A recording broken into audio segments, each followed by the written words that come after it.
Oh man, look how lean I am. Look how lean I am. So lean. So lean. And to think that using anabolics, I'm 10 kilos heavier than I would be otherwise. Alright, so that's why when people say sugar makes you fat, I'm just like, wow. I just don't know where to start.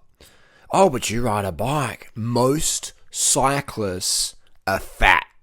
All right, you go out in the recreational cycling world. Most cyclists are overweight. Doesn't make them bad people. I'm just saying, people go, Bob, you exercise. If exercise was enough to get lean, then why do people diet so hard? Why do most cyclists starve themselves? Run on coffee. They go from cafe shop to cafe shop. Little piece of cake. Oh, I've got to burn it off. You know what I mean? Most cyclists are overweight. You can't out-train a fatty diet. Hi, durianrider. My fiance has some questions about sugar. Now, I might get a little bit blunt in this video, so don't take it personally, anybody. This is just me being durianrider. My fiance's doctor has told him if he stops drinking soda, he will lose belly fat and avoid a fatty liver. Is this true? If that's false, your fiance, I'm assuming he's older than 18. Let's say he's 30 or 40. He's been doing sodas, high fructose soda, high sugar items for the last decade or 4 decades. He doesn't have fatty liver yet. And if he does, it would be from the fat he eats, or the cirrhosis of liver from excess alcohol consumption. Fatty liver. It's not called sugary liver. It's called fatty liver. Right? Non-alcoholic fatty liver. It's from the excess fat the liver has had to process. That's why I don't have fatty liver, because I keep my fat intake relatively low, under 50 grams a day, often under 20 grams a day, year round. And when I increase my fat intake, my body fat increases, which is fine for someone who's so lean as me. It's fine. So the doctor is wrong. He won't lose belly fat. He'll replace those sugar calories with more steak, more meat, and that's why he has the belly, because he eats not excess calories, excess fats. All right. When you eat excess fat, when you eat a gram of fat over what you need for the day, you store it as body fat. You store it as fat. When you eat excess sugar, you can't, because you're like, oh, you gag. There's an off switch when it comes to fructose, sucrose. You have the ice cream.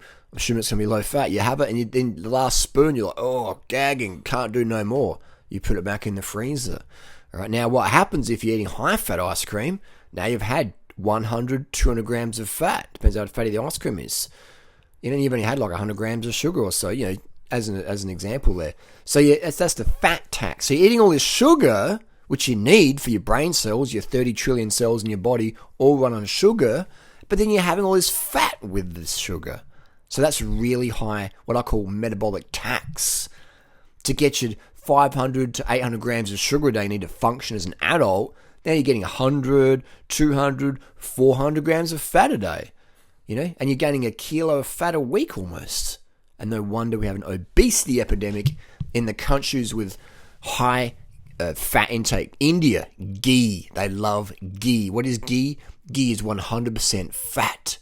So it's like, oh, ghee, more ghee, Because if you're in India and you're skinny, it means you're a poor person.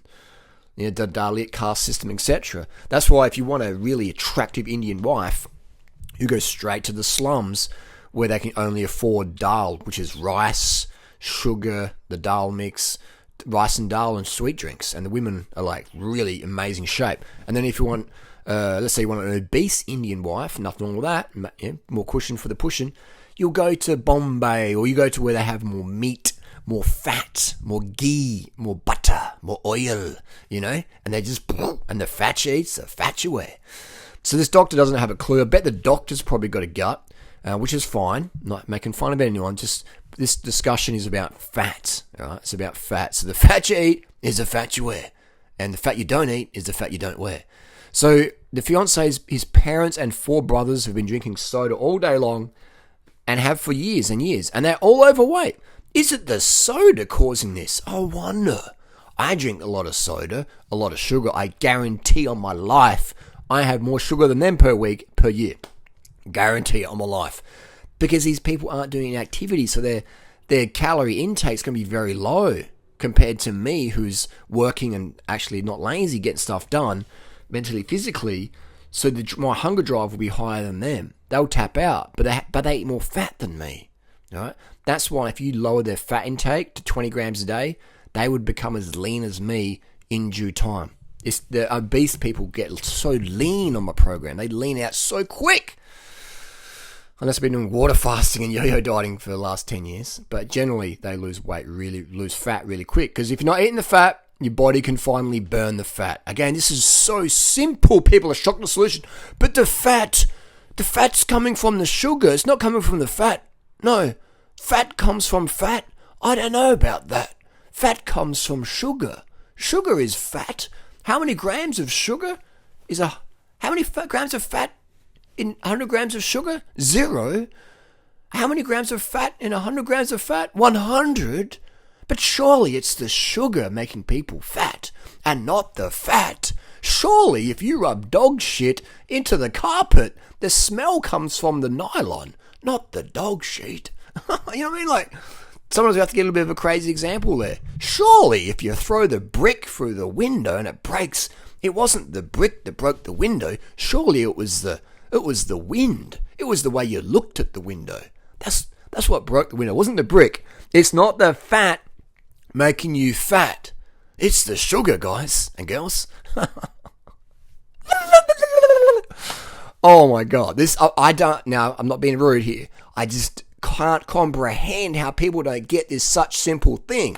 It's not calories in, calories out. Because if you eat 3,000 calories a day from fat, then you're going to be insulin resistant. No doubt about it. And if you eat 3,000 calories a day from white rice, sweet fruit and sugar, you won't be insulin resistant. And so if you're insulin resistant, which is causing too much fat, then you store a lot more calories as fat. Okay, so calories in, calories out is BS. If that was true, all these cyclists would be super lean instead of having eating disorders. All right, so again, people say, "Oh, you're crazy." Okay, cool. Call me whatever. Is this logical? Yes. All right, it's logical. Well, I need a source for this. 6 billion people on the planet are lean in carbohydrates 3 times a day, and they don't have a Fitness First or Gold's Gym membership, and they're not riding bikes. They drive motorbikes, most of them. If someone has diabetes already, will eating lots of fruit, sugar, and potatoes and soda send them to the hospital, or does diabetes have the heal first? Diabetes, type 2 diabetes, is insulin resistance. And the guy who created the term insulin resistance, Hemsworth, discovered that it's fat that causes insulin resistance. And you can only put type 2 diabetes into someone if they're eating a high-fat diet. If you take away the fat from the diet, keep under 20 grams a day, all of a sudden, like magic, the type 2 diabetes goes away. Oh, but. Fat intake is the primary cause of type 2 diabetes. That's it. So you take away the dietary fat, whoosh, all of a sudden the insulin receptor site is not coated by fat. The insulin can grab the sugar, put it in the cell, you're good to go. That's why 100% of keto, low-carb people who do a high-fat diet, are glucose intolerant. Yes, I mean, so you go and do your keto diet, your blood sugar drops down. See, it was the sugar. But give them some sugar again, and the diabetes comes back. Wow. I wonder why. Conversely, if you take away the fat from the diet, the fast insulin goes down, the insulin resistance goes down, and they're good to go. And the type 2 diabetes is gone. And they feel good because they don't have to starve themselves from carbs. And actually are productive members in society versus binging out on Krispy Kremes and then blaming the sugar again. Just not getting it. But here's the bottom line. People don't want to change their diet. They want to keep eating their Krispy Kremes and bacon and fried stuff, and they want to keep blaming sugar while they're just like doing the homocysteine. It's not the fat, healthy fat. So these people out there, they're not dumb, they're not basic, they don't want to change, all right? They don't want to change. And we've got to have empathy and compassion. These people don't want to change. They would rather take their diabetes medication, lose a leg, whatever, gangrene, whatever, than change their diet. Understand this, people. People would rather die or live a real poor quality life than change their diet and give up their fat. It's like a social thing. They don't want to be called a vegan they go with what people are doing elsewise. Fatty diets. That's what everyone's going for these days, and that's why they're obese. So the fat you eat, the fat you wear. The fat you eat is the fat that coats your insulin receptor sites and causes insulin resistance, aka type 2 diabetes. Same with type 1 diabetes. You decrease the fat intake, you need less insulin, you go from there. That's why I love working with type 1 diabetics and type 2 diabetics, because 100% of the time, if they stick at it, they get the crazy results. And they're like, wow, my doctor didn't tell me this. And I'm like, yeah, because most people who see a doctor just want a pill and a product. They don't want to change their diet or lifestyle. So doctors are like, okay, why would I waste my time talking to this patient when he or she's going to say, I can see more patients, make more money. Doctors are doctors because they make a lot of money, all right? Doctors are doctors 99.9% of the time because they make a lot of money. Alright? The mullah. They don't care about patient health. If they did, they'd sit down and say, hey, look, fatty, this is what's going on. Put down that fat, pick up those carbs, eat like an Asian, living in Canterbury, Thailand. The fat needs to fat. Doctors don't want to tell you that. Right? They're going to say, yes, we'll put down the soda, pick up that KFC bucket. The KFC bucket's full of healthy fats. As long as you have a diet soda, you're good to go. Wow, you had 300 grams of fat today? That's fantastic. That's healthy fats. The brain's made of fat. The more fat you eat, the bigger your brain gets and the smarter you are. Yeah. Next patient, please. Thanks a lot. Oh, you need more insulin? Here you go. Have a nice day. Bye-bye. That's how it works. Big Pharma, loving it. Sugar industry. Sugar's cheap, $1 a kilo, Sugar industry is peasants. All right, so that's the deal there. Fat you eat is the fat you wear. People don't want to change their diet. Accept that. Move on. Otherwise, what's a really good analogy we can finish this video with? It's like a person, all right, in a dark room, and they just want to complain. They like the dark room because they don't get to see themselves in the mirror or whatever. There's many reasons. And they're like, oh, this room's so dark. I don't like the dark room. You're like, hey, I can give you a candle. Here's a light switch. Flick. No. Oh, no, whoa. No, I don't know about that. Do you have a source? Do you have a random controlled meta-analysis that proves if I flick the light switch, the room lights up? Well, I can just do it. No. My doctor said the light switch don't work. No. They love the dark room, all right? They love the dark room. They're like mushrooms. They want to be fed full of shit and kept in the dark. Just accept it, people, all right? Most people don't want to change their diet. You waste a lot of time trying to help people who don't want to be helped, all right? And you waste even more time trying to convince someone whose income depends on them not being convinced. Okay? Simple as that.